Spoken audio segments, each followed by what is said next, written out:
Wisdom is based upon instruction and is therefore necessary for us to listen to wise counsel in order to acquire wisdom.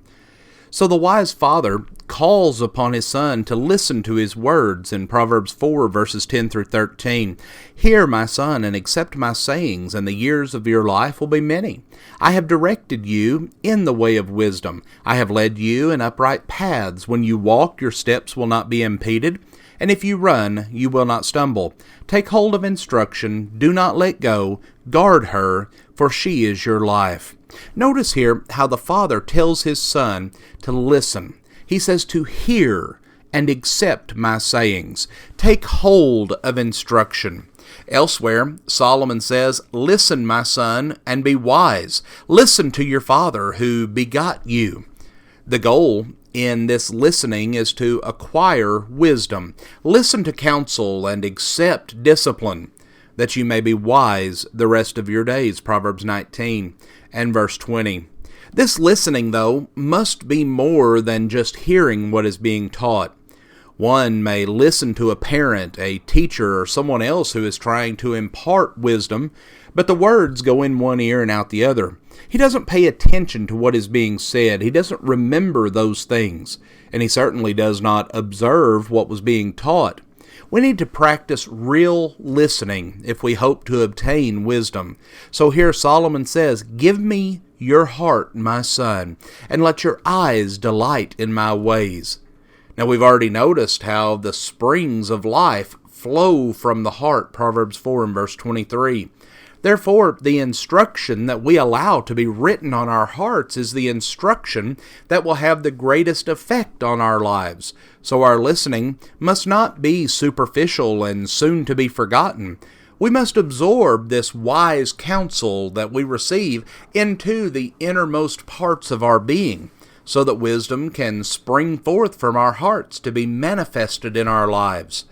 But also, as we listen, we must listen with a view toward observing what we learn. And this is important because of the consequences of failing to do so, many of which we've already considered in our study of wisdom. Solomon says that he is on the path of life who heeds instruction, but he who ignores reproof goes astray. The wise counsel that we receive must be put into practice if we hope to gain the rewards of wisdom. My son, observe the commandment of your father, and do not forsake the teaching of your mother. For the commandment is a lamp, and the teaching is light, and reproofs for discipline are the way of life. Proverbs 6 verses 20 and 23. This view toward observing what is taught, it is essential. Early in the book of Proverbs, Solomon writes, my son, if you will receive my words and treasure my commandments within you, make your ear attentive to wisdom, incline your heart to understanding. Then you will discern the fear of the Lord and discover the knowledge of God. Proverbs 2, verses 1 through 5. Listening attentively, even to the point of treasuring commandments, and by implication, striving to follow those commandments is necessary if we want to gain knowledge and grow in the wisdom of God.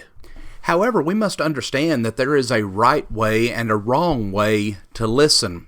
First, Solomon tells us some wrong ways to listen. He says that where there is no guidance, the people fall, but in abundance of counselors, there is victory. He says that the way of a fool is right in his own eyes, but a wise man is he who listens to counsel.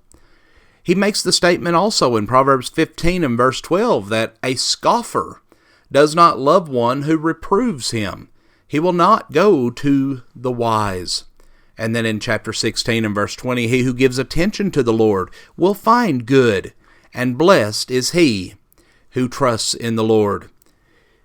We see some wrong ways here. We are not to follow our own guidance. We are not to view ourselves as wise in our own eyes and listen to our own counsel. We are not to be a scoffer and not go to those who are wise because we do not want to be corrected. But we must give attention to the word of the Lord. We will find good and we will be blessed if we trust in the Lord.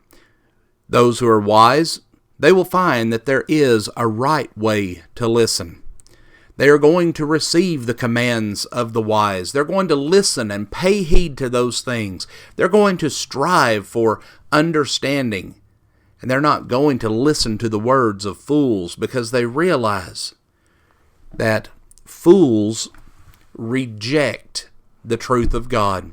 But blessings are there for those who fear the Lord, those who listen to His word and heed the wise counsel of those who are faithful to the Lord.